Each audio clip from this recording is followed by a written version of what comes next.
Good morning, everyone. This is Jeffe Kennedy, author of epic fantasy romance. I'm here with my first cup of coffee. Ah, delicious. Today is Monday, October 21st, 10/21/24. And hi, here we all are. It's been an active weekend. Lots of conversations in the industry, and I had something I already knew I wanted to talk about, which I talked about on Threads some, and many of you commented on and saw. Um, and then I looked at my list and I'd written something else I wanted to talk about that was like on Friday. So it's like a lot of things have been happening here. Um, So, hope you all had a good weekend. For the cats and New Mexico weather part of the podcast, um, we have had torrential rain.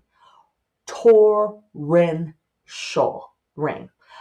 It's unbelievable. I posted a video that I took. I woke up Friday night to this lightning that was, it must have been sheet lightning, but because it was not striking the ground. And we're fairly high altitude. We're like, I don't know, 6,800 feet where our house is. And just this lightning was going all around in the sky. And I thought it was like emergency vehicles at the neighbor's house. It was that regular. There was no long pause between. It was just flash, flash, flash all around. No thunder. Um, it was it was freaky. It was kind of unsettling. And I'm not someone who normally gets kind of, you know, scared at night and that kind of thing. And um, yeah, I was unsettled. It felt weird. And then it began to rain, and it rained and it rained. And, we just, I haven't looked at the rain gauge, and I should. Okay, so I went to check and I took a photo for the show. But if you're on video, look at this. Over 2.5 inches of rain we got in 2 days. Um, that's proof. I swear I didn't tamper in any way. So amazing, amazing rain. It would just come down in these sheets and it would stop for a little bit and then come down again. So it was an interesting weekend that way. And I got a lot done. I got my quarterly taxes put together, a few other tasks. So actually, my to do list is finally whittled down. So, things going on in the writing world. So, there was the perennial article from The Guardian on how no authors make money being authors. And it's always, I don't want to call it clickbait, but it kind of is. It's engagement bait because, they always get a lot of engagement on those kind of articles. And it's always weird who they pick to interview on these things. The debut literary author who thought they were going to be, I don't know, J.K. Rowling, even though J.K. Rowling's not a literary author, or Stephen King or Nora Roberts. None of them are literary authors. And I'm speaking of literary in terms of it being an actual genre, that literary fiction is a genre, people. And it has its own tropes and its own forms and styles. And people don't get rich writing it. But anyway, it's kind of beside the fact. It's not really worth thinking about too much, except that I want to emphasize for you writers listening here and you readers who are always asking, how can we support authors? Readers, you're doing it. If you buy our books, if you get our books from libraries, if you listen to our audiobooks, you are doing it. You are purchasing the product. Even if you get it from a library, because library sales we do get paid for. Um, but this, okay, let me just cut to the chase here.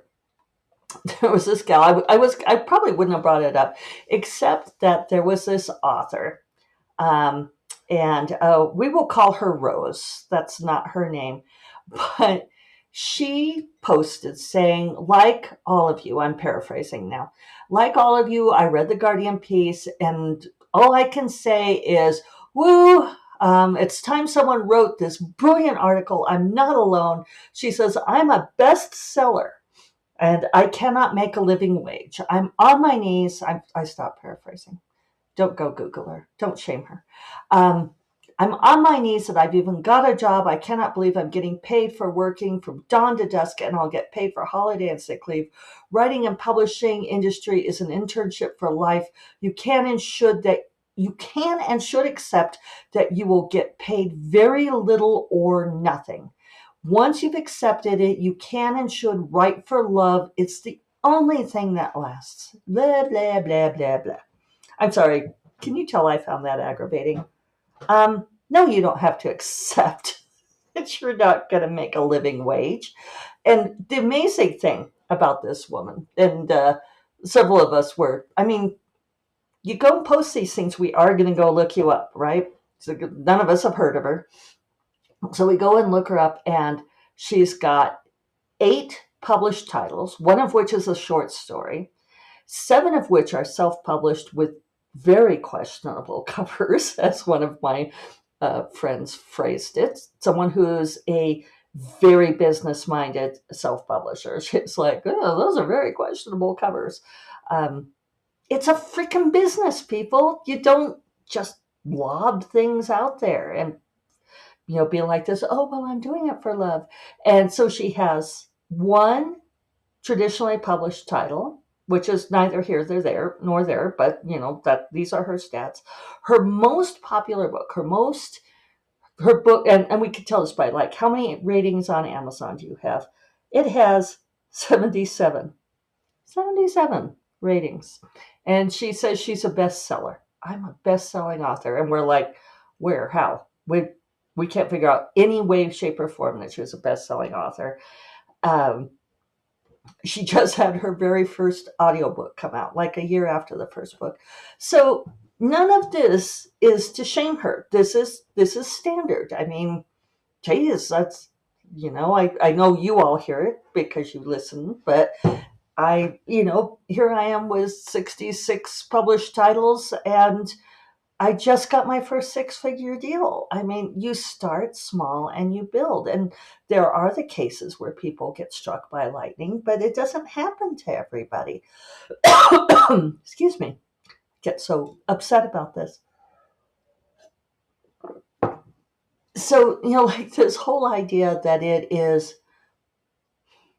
there is virtue in not making money as a writer, like you're somehow purer or more writerly than thou if you don't make money, and that someone feels validated, like, oh yeah, this is all of us, none of us are making money. And it's like, well, sorry, sweetheart, some of us are making a living at it.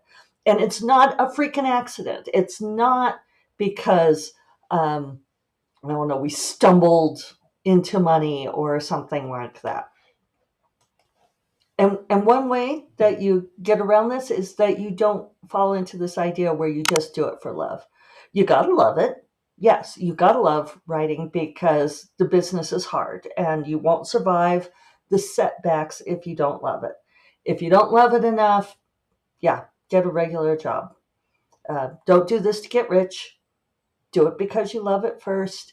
But treat it like a freaking business, people. It's a profession. I just get so frustrated by this idea that, uh, like, I don't know, like, I guess one thing that was frustrating about this gal's post was that she clearly did not understand the business. She didn't understand much about it at all. And it would have been very easy for her to find out just some things. Don't read the engagement bait Guardian article on this.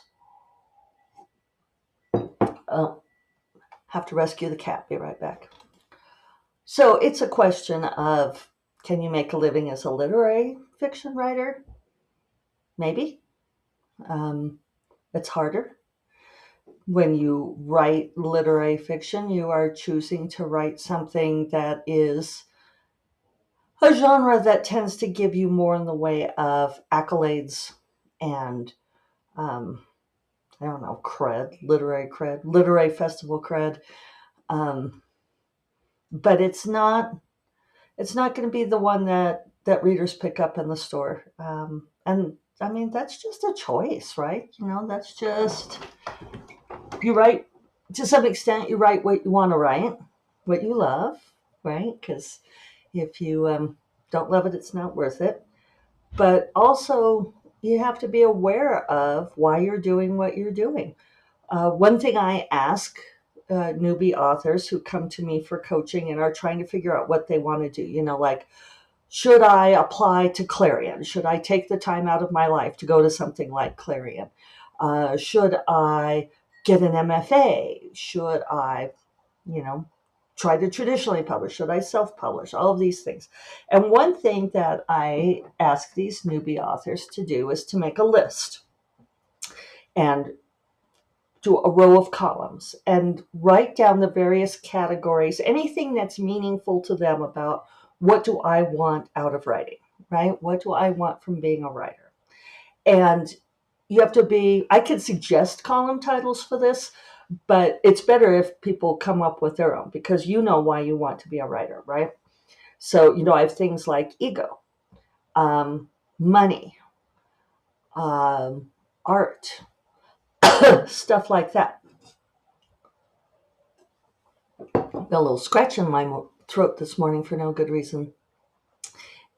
And then you put down things underneath that of like, and you could even make a list first of things that you want from being a writer and then categorize them. Things like ego are like to be adulated, and you have to be very honest. Like, do you want awards? Do you want to be known as the best writer of your generation? Do you just want to be able to pay the bills? Do you want to be rich? And you don't have to show anybody else's list, but it's really useful to write down. It's like, do you want to write a transformative novel? And you look at all of the reasons and you have to make decisions accordingly. Because, for example, if you want to make a living or if you want to become wealthy, then you're going to make different choices about your path. You also need to think in terms of how long things are going to take.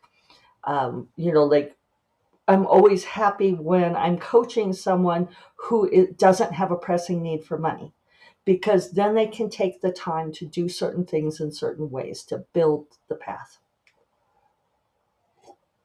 And if you all want to hear more about that, I can talk about that more. But I did want to talk about something else that happened. And I did post a long thread about it on Saturday because I was growing frustrated.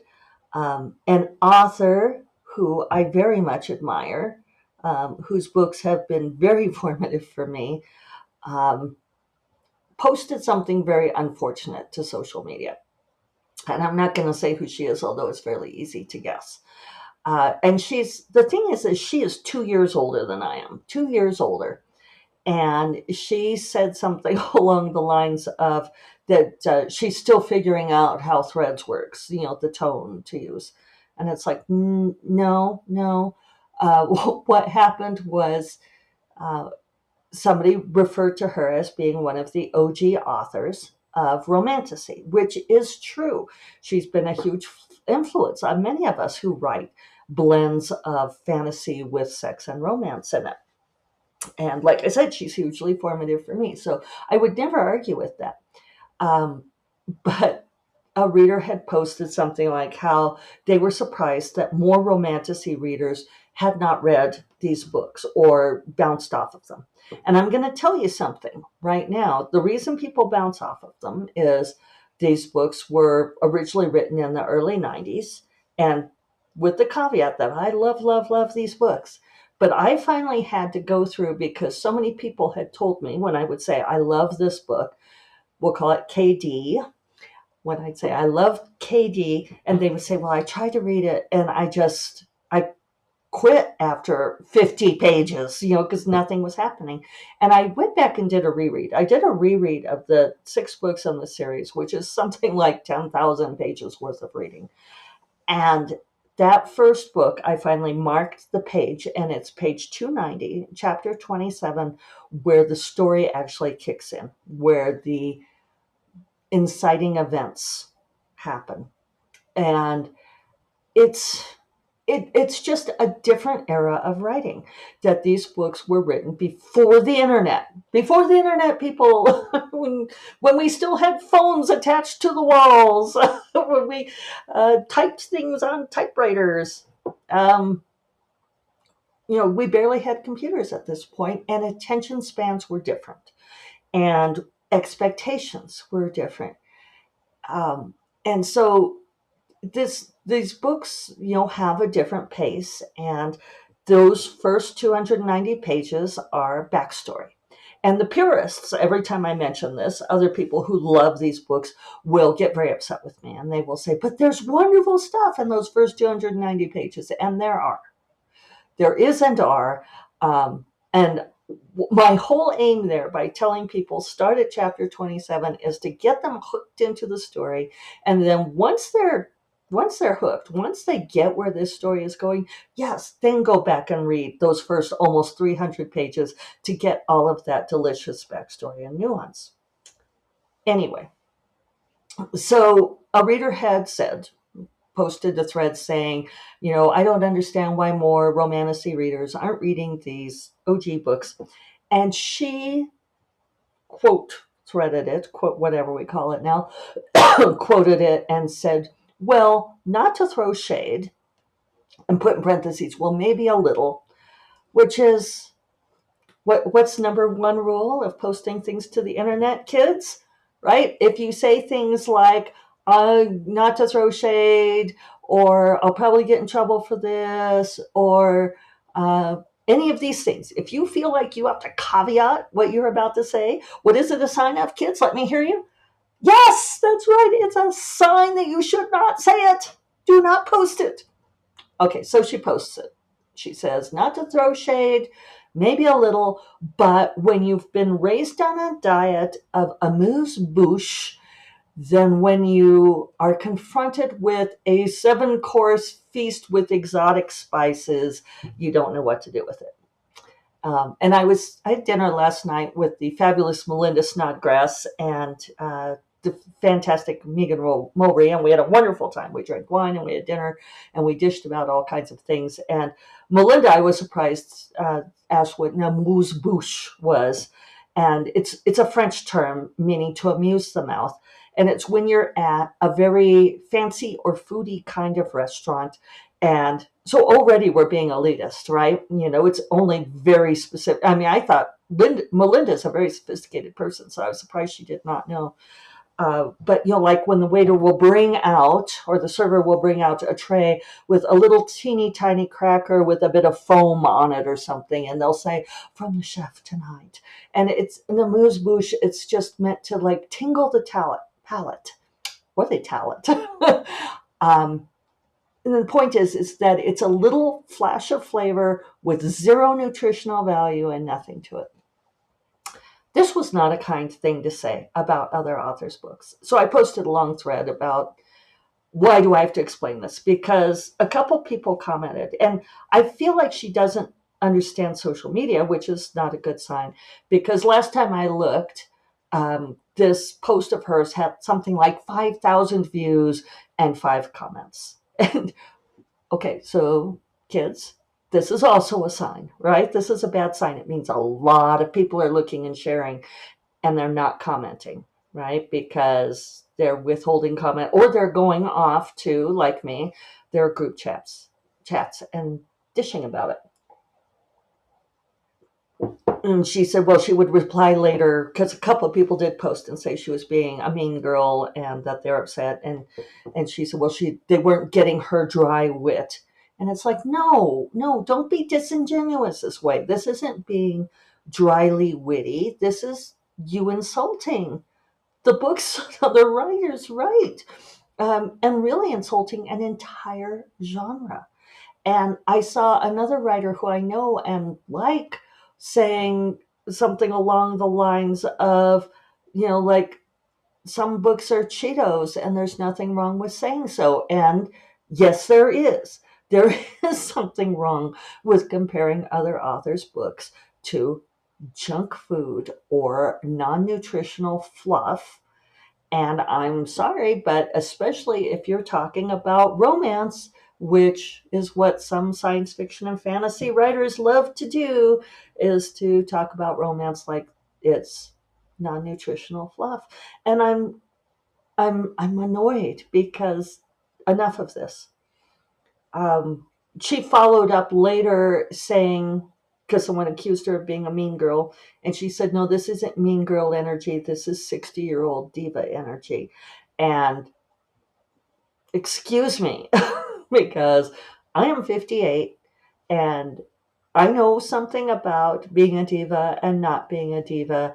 And being a diva does not mean insulting other authors or insulting an entire subgenre, which was her clear intent. That, like, oh, romantasy is all of these books. I don't know, all of them. Yeah, not just a little bit of fluff, a bit of junk food compared to her amazing meal. And I love her books. I think she's a brilliant writer. I think her books are a wonderful feast, but there are other books that are wonderful feasts too. So that's my rant to start off the week. I will not be here on Friday. I will be at Mile High Con. If you're in the Denver area, come say hello. And I will talk to you all next Monday. You all take care. Bye bye.